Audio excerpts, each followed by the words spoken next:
నేడు సూర్యాపేట జిల్లా తుంగతుర్తిలో సీఎం రేవంత్ రెడ్డి పర్యటించనున్నారు. మాజీ మంత్రి దామోదర్ రెడ్డి దశదిన కర్మ కార్యక్రమానికి ముఖ్యమంత్రి హాజరు కానున్నారు. ఈ కార్యక్రమంలో డిప్యూటీ సీఎం బట్టి విక్రమార్క, మంత్రులు ఉత్తమ్, కోమటిరెడ్డి వెంకటరెడ్డి పాల్గొనున్నారు. దామోదర్ రెడ్డి చిత్రపటానికి నివాళులర్పించి వారి కుటుంబ సభ్యులను పరామర్శించనున్నారు.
ఎన్టీఆర్ జిల్లాలో శ్రీనివాస వైన్స్ వద్ద ఉద్రిక్తత చోటు చేసుకుంది.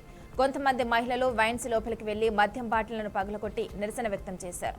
కల్తీ మద్యం విస్తృత అమ్మకాలతో ప్రజల ఆరోగ్యానికి ప్రమాదకరమవుతుందని ఆరోపించారు. కల్తీ మద్యం దోషులను కఠినంగా శిక్షించాలని డిమాండ్ చేశారు. మహిళల నిరసనకు సిపిఎం నేతలు మద్దతు తెలిపారు.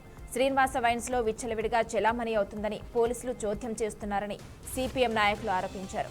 ఘటనా స్థలానికి చేరుకున్న పోలీసులు పరిస్థితిని అదుపులోకి తెచ్చారు. వారం రోజుల్లో వైన్స్ ను మూసివేస్తామని హామీ ఇచ్చారు. చర్యలు తీసుకోకపోతే పెద్ద ఎత్తున ఉద్యమం చేపడతామని హెచ్చరించారు.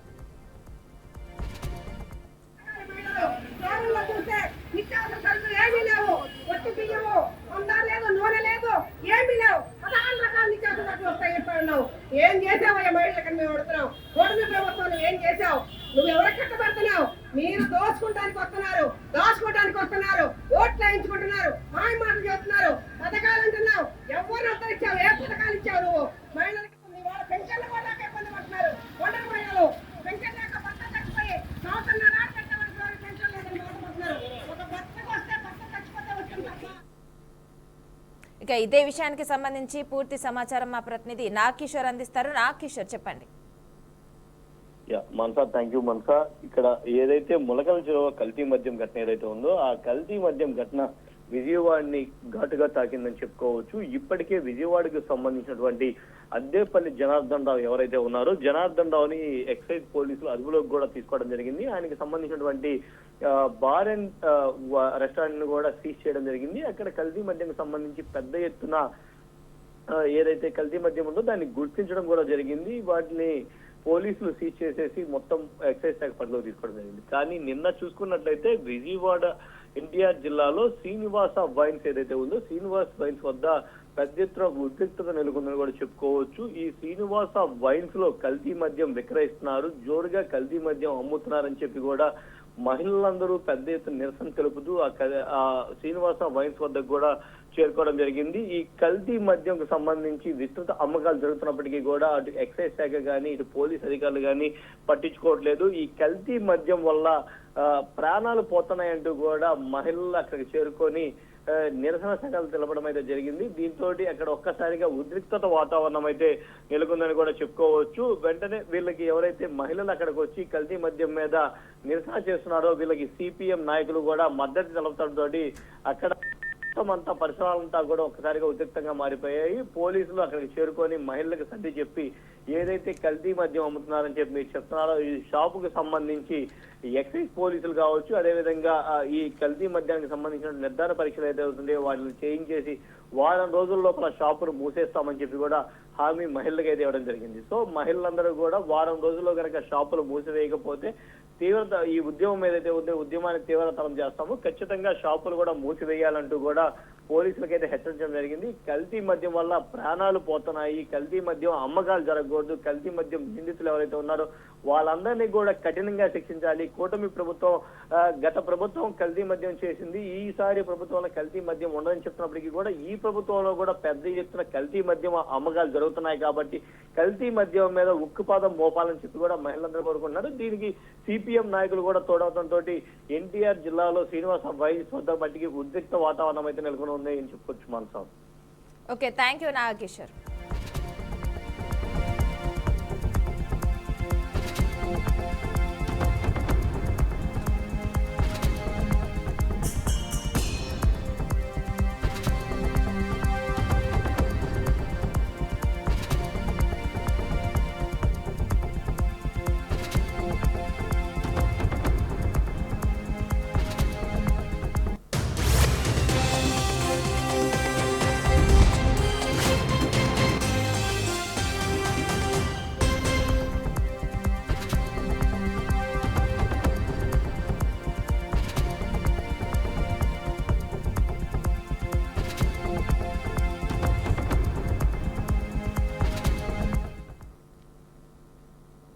మెడికల్ కాలేజీల విషయంలో మాజీ సీఎం జగన్ అబద్ధం చెబుతున్నారని మంత్రి కొండపల్లి శ్రీనివాసరావు తెలిపారు. మెడికల్ కాలేజీలు, ఇంజనీరింగ్ కాలేజీలు పెట్టిందే తెలుగుదేశం ప్రభుత్వం అని చెప్పారు. 17 మెడికల్ కాలేజీల కోసం 8,500 కోట్లు తీసుకువచ్చి 6 కాలేజీలను మాత్రమే జగన్ కంప్లీట్ చేశారని విమర్శించారు. పార్వతీపురం మెడికల్ కాలేజీ కోసం అయితే భూసేకరణ కూడా జరగలేదని మంత్రి ఆరోపించారు. 300 crores పేమెంట్ ఇస్తూనే ఉన్నాం.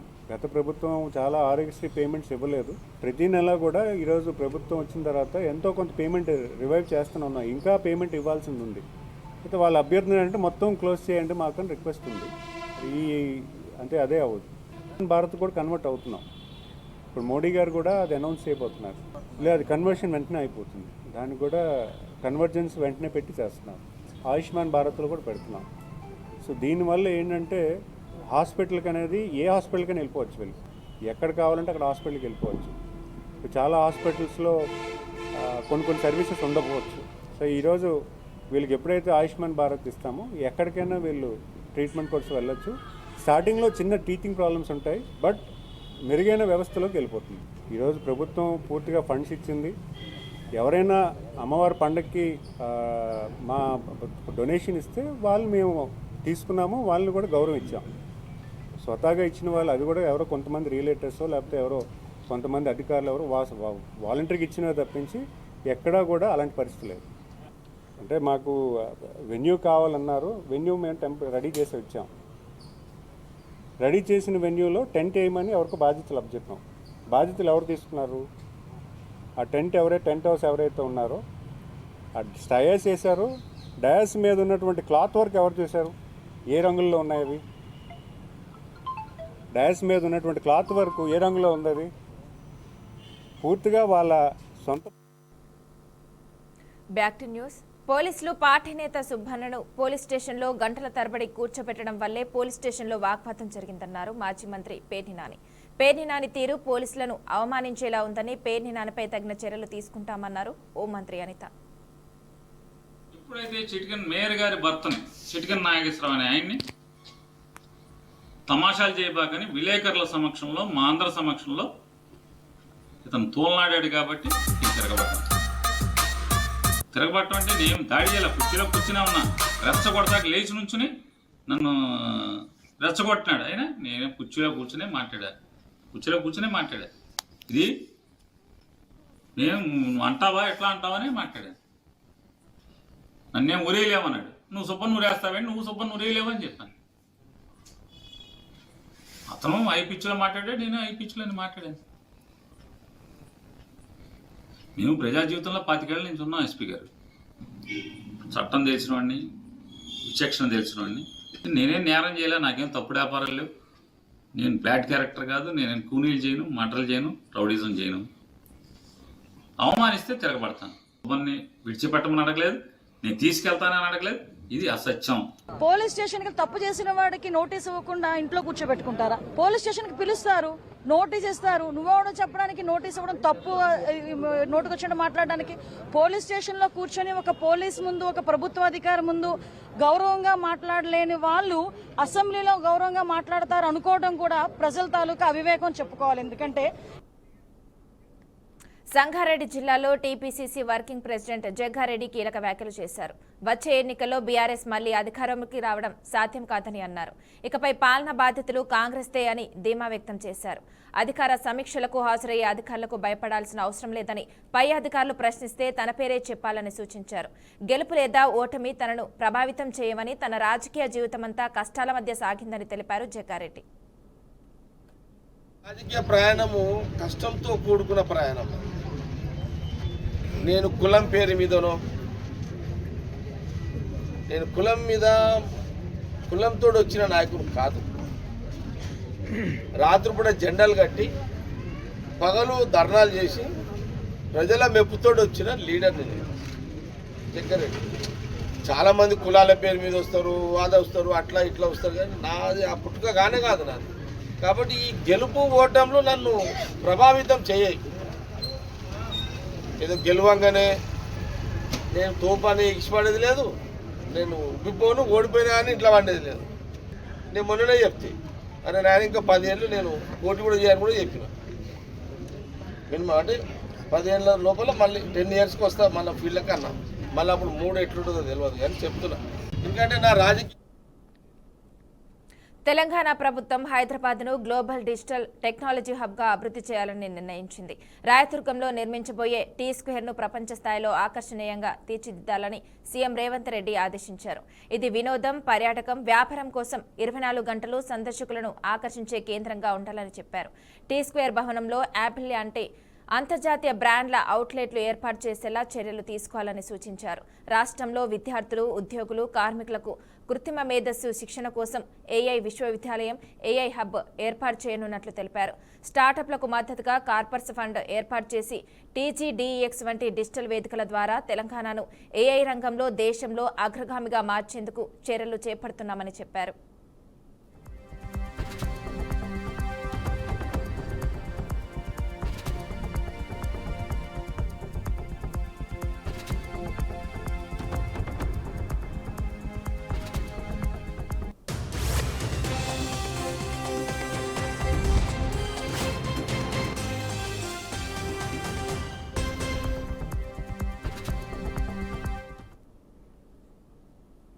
పల్నాడు జిల్లా కారంపూడి మండలం ఇనపరాజుపల్లి శ్రీ సిమెంట్ ఫ్యాక్టరీ వద్ద ఉద్యోగాల కోసం రైతులు, మహిళలు పెద్ద ఎత్తున ధర్నాకి దిగడంతో ఉద్రిక్తత నెలకొంది. తమ భూములు తీసుకున్న కంపెనీ స్థానికులకు కాకుండా నాన్ లోకల్ వారికి ఉద్యోగాలు ఇస్తూ అన్యాయం చేస్తున్నారని వారు ఆరోపిస్తున్నారు. నెల రోజుల క్రితం ఆందోళన చేస్తే 15 రోజుల్లో సమస్య పరిష్కారం చేస్తామని కంపెనీ హామీ ఇచ్చి నిలబెట్టుకోలేదని అన్నారు. అందుకే మరోసారి రోడ్డుపై బైఠాయించి వంటవార్పు చేసి నిరసన తెలుపుతున్నామన్నారు. న్యాయం కావాలంటూ రైతులు, మహిళలు పెద్ద ఎత్తున నినాదాలు చేస్తున్నారు.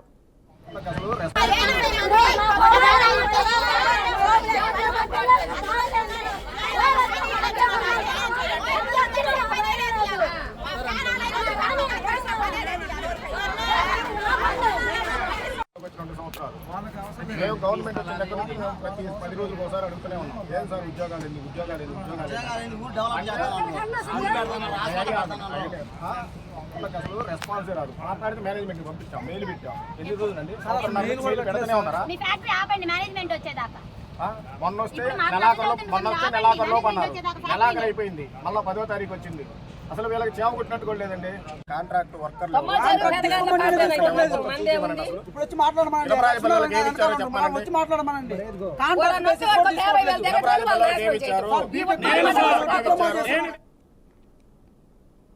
ప్రకాశం జిల్లా మార్కాపురం మండలం తిప్పాయిపాలెం వద్ద రేషన్ బియ్యం అక్రమ రవాణాను పోలీసులు అడ్డుకున్నారు. దోర్నాల నుంచి నంద్యాల వైపు వెళ్తున్న వాహనాన్ని తనిఖీ చేయగా అందులో 60 బస్తాల పీడీఎస్ బియ్యం ఉన్నట్లు గుర్తించారు. ఈ ఘటనలో బాషా, ఫనీ, నారాయణ రెడ్డి అనే 3 వ్యక్తులను అదుపులోకి తీసుకుని వాహనాన్ని స్వాధీనం చేసుకున్నట్లు రూరల్ ఎస్ఐ తెలిపారు. ప్రభుత్వం అందించే రేషన్ బియ్యాన్ని బ్లాక్ మార్కెట్లోకి తరలించే వారిపై కఠిన చర్యలు తీసుకుంటామని ఆయన హెచ్చరించారు. కేసు నమోదు చేసి దర్యాప్తు ప్రారంభించినట్లు వెల్లడించారు.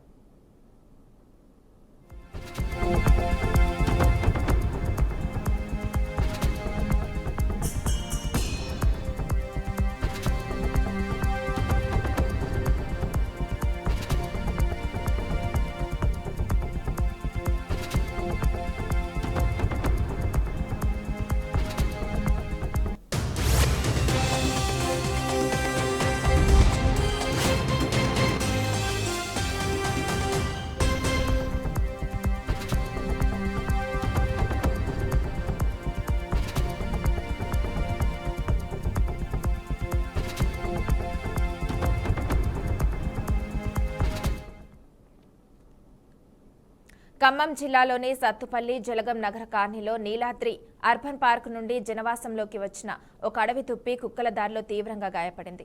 స్థానికులు వెంటనే స్పందించి దానిని రక్షించి అటవీ అధికారులకు అప్పగించారు. అయితే గత కొన్ని నెలల్లో ఇలా అనేక అడవి జంతువులు ప్రాణాలు కోల్పోతున్న అర్బన్ పార్క్ చుట్టూ సరైన రక్షణ వ్యవస్థ ఏర్పాటు చేయడంలో అటవీ అధికారులు నిర్లక్ష్యం వహిస్తున్నారని స్థానికులు, జంతు ప్రేమికులు ఆందోళన వ్యక్తం చేస్తున్నారు. తమ ఫిర్యాదులను అధికారులు పట్టించుకోవడం లేదని ఆగ్రహం వ్యక్తం చేస్తున్నారు.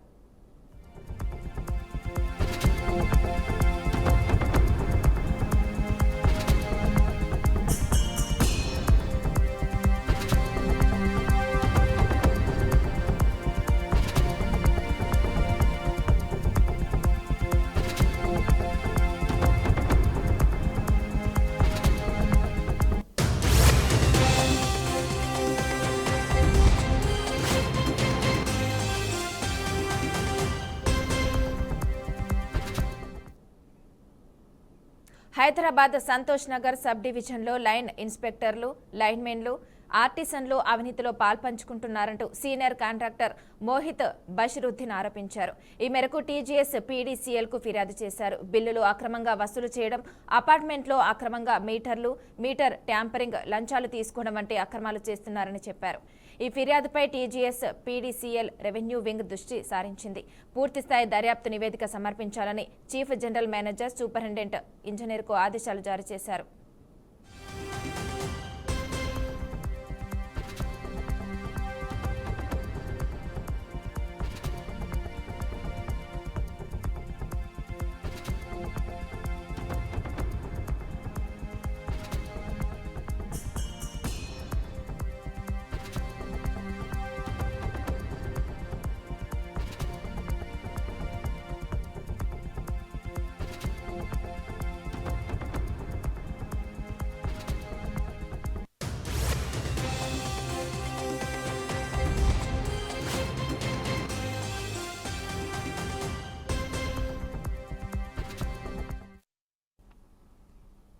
పల్నాడు జిల్లా చిలకలూరుపేట గడియారం స్తంభం సెంటర్లో మాజీ మంత్రి ప్రత్తిపాటి పుల్లారావు ఆధ్వర్యంలో సూపర్ జీఎస్టీ సూపర్ సేవింగ్స్ కార్యక్రమం ఘనంగా జరిగింది.